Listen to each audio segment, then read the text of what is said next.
Hi, my name is Schnell, and I want to show you a deck I just built. I've titled this one "Put the Land in the Car and Nobody Gets Hurt." I was sorting cards the other day, and I came across the backside of Kasima, and I thought the Omenkeel was a really neat vehicle. Whenever a vehicle you control deals combat damage to a player, that player exiles that many cards off the top of their library. And you may play lands from among those cards as long as they remain in exile. So the whole idea of the deck started with this ability.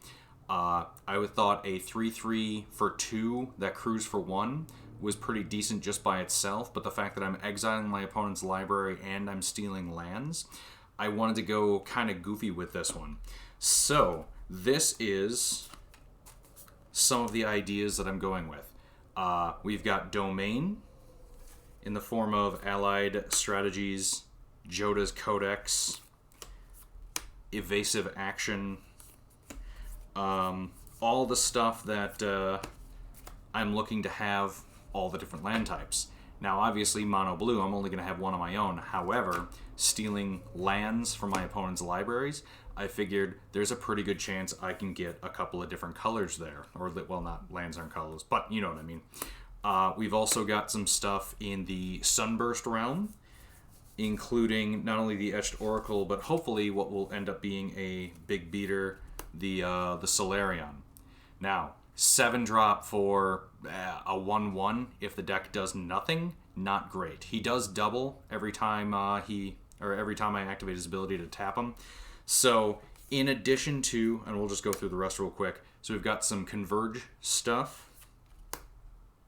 I'm hoping that Collective Restraint actually puts up a pretty decent amount of work just keeping me safe, because on its own, everyone has to propaganda for 1. They have to pay 1 extra.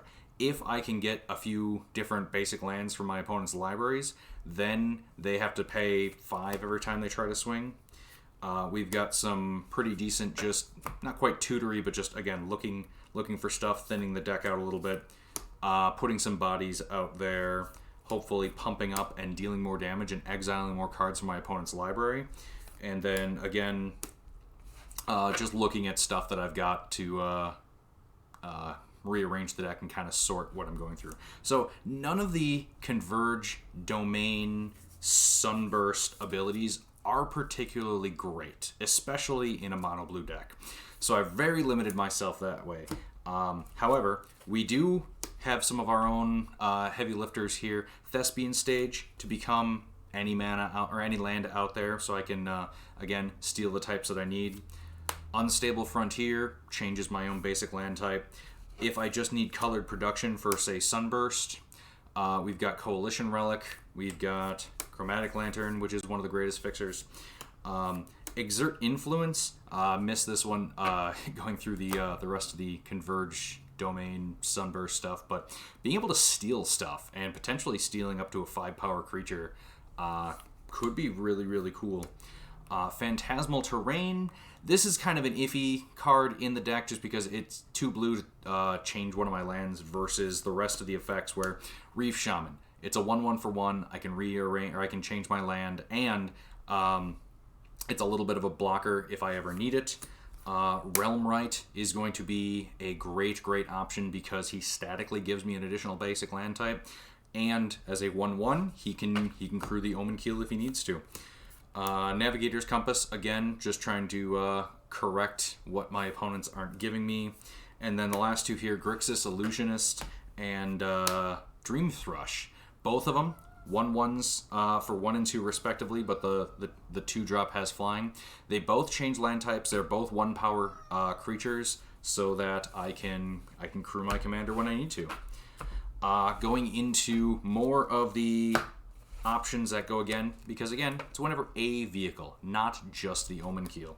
So we've got the Unlicensed Hearse, which Graveyard Hate gets bigger every time you get rid of those pesky cards that your opponents might be wanting to recur.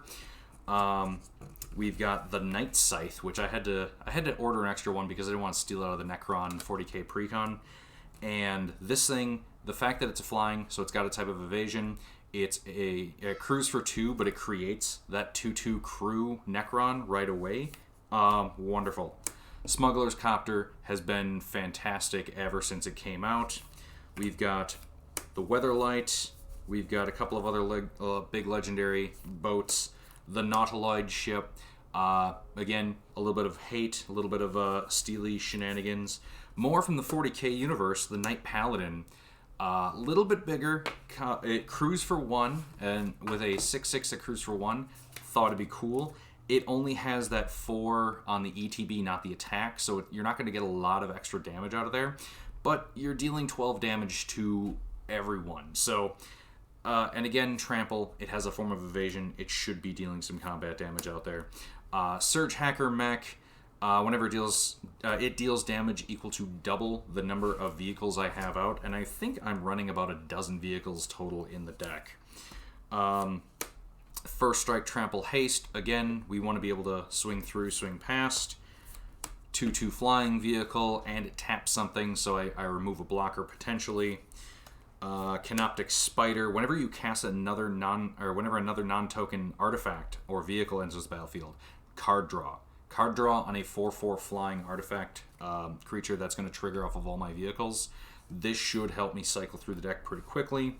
The Heart of Kieran, I've only got one Planeswalker in the deck right now to take advantage of that removal ability, but flying, vigilance, cruise for 3, which is a little bit above what I want it to do for a 4/4, but again, it gets around. Reckoner Bankbuster, this thing is just a neat little utility card, and then ending off on the little common Skysif. 2/3 for 2, it's got flying, it cruise for 1, so again, my low to the ground little like dorky creatures can go ahead and crew those real easily.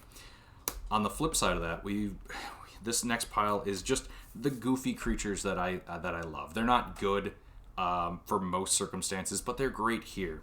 So we've got a 5/4 flyer for 2. Can't attack unless my opponent has 7 or more cards in their graveyard. He mills, he can't block but he can crew. He can crew all day.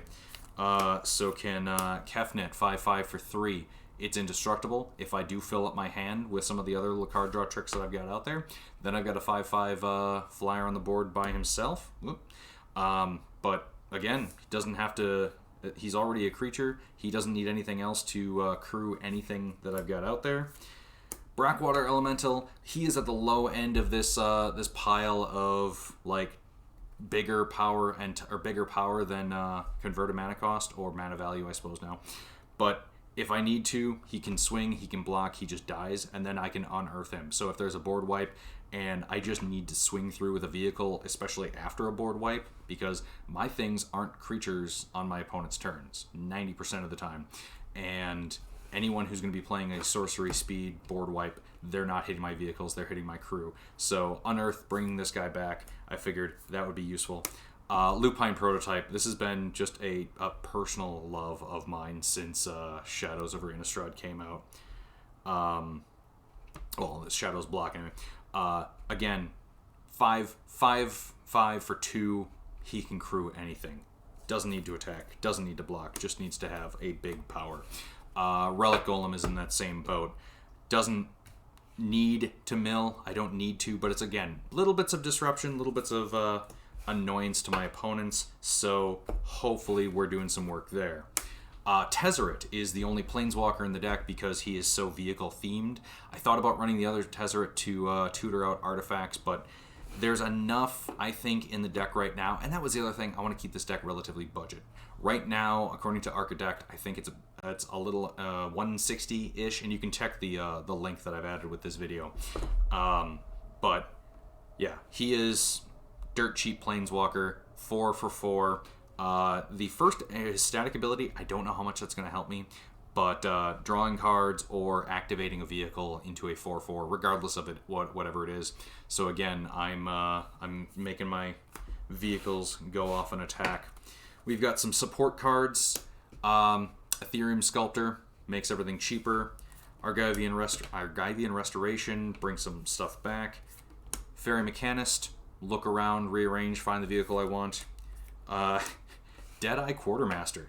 I didn't know that. I must have missed this card somehow when Ixalan came through, but searching for a specific vehicle and putting it into my hand, that's going to be very, very handy. Thought Cast, because card draw off of Affinity, this should be a 2-for-1 real easily.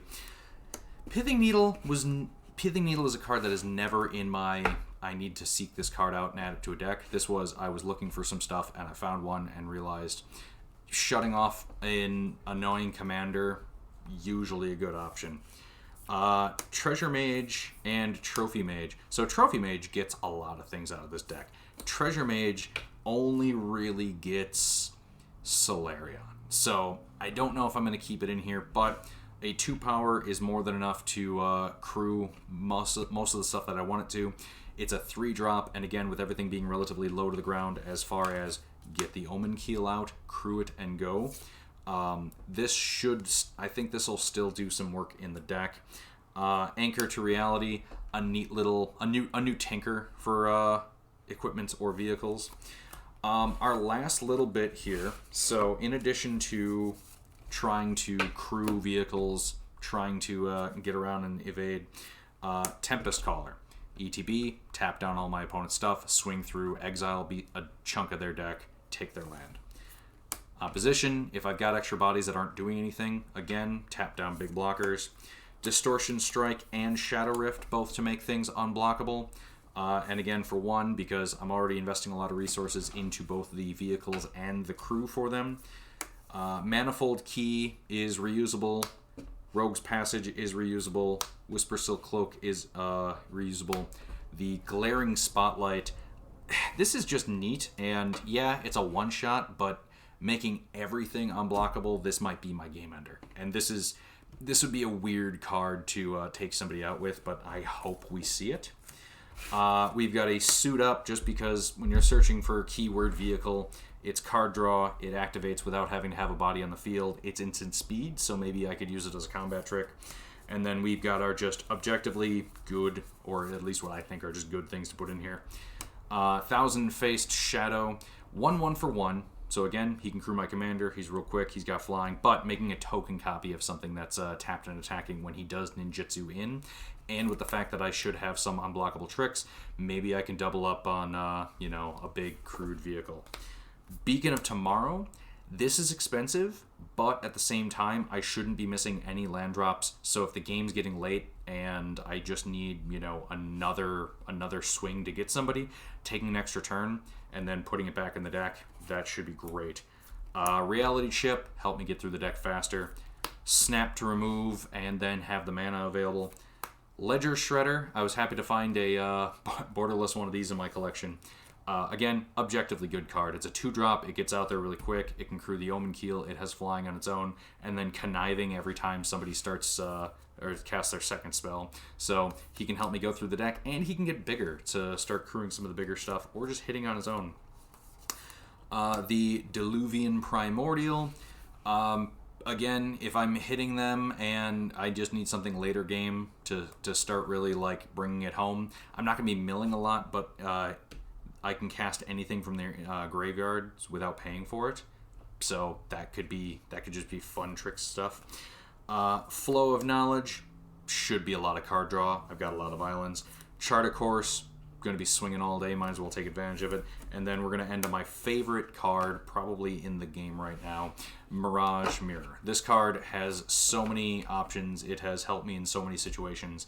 For 2 mana, it can become basically anything I need. It can become an artifact, a creature, enchantment, or land. Especially that land part. If I want to spend 2 mana and get more converge or domain or whatever, that's helpful. Or I can turn it into a big blocker. I can turn it into a big tank to swing. We've got lots of options with that one. So that is my Omenkeel deck. If you've watched this podcast before, if you watch any of our games, you may have noticed in the last couple of games now, I've upped my editing ability. I now just edit live so that I can get things out there faster and I don't have to sit on things as much. So by the time this gets uploaded, I should be playing the game with this deck probably in 2 or 3 days. So if you watch the deck tech, It should be, let's see, we just finished 81, so 82. Game 83, I'm planning on running the Omenkeel. So look for that, see how it goes, watch my recap, see if my attitude changes at all between the deck tech now and actually playing the deck and seeing how it goes against 3 opponents. So, but thank you for watching. I've got the full deck list in the description, but I've touched on everything if you want to see it at your own leisurely pace. Or if you want to copy the deck and make changes, run it yourself, or just let me know how it does. Do that. I need more comments on the Magic stuff. People correct me all the time on my Blood Bowl videos, but we're getting better at those too. So thank you for watching. Please like and subscribe.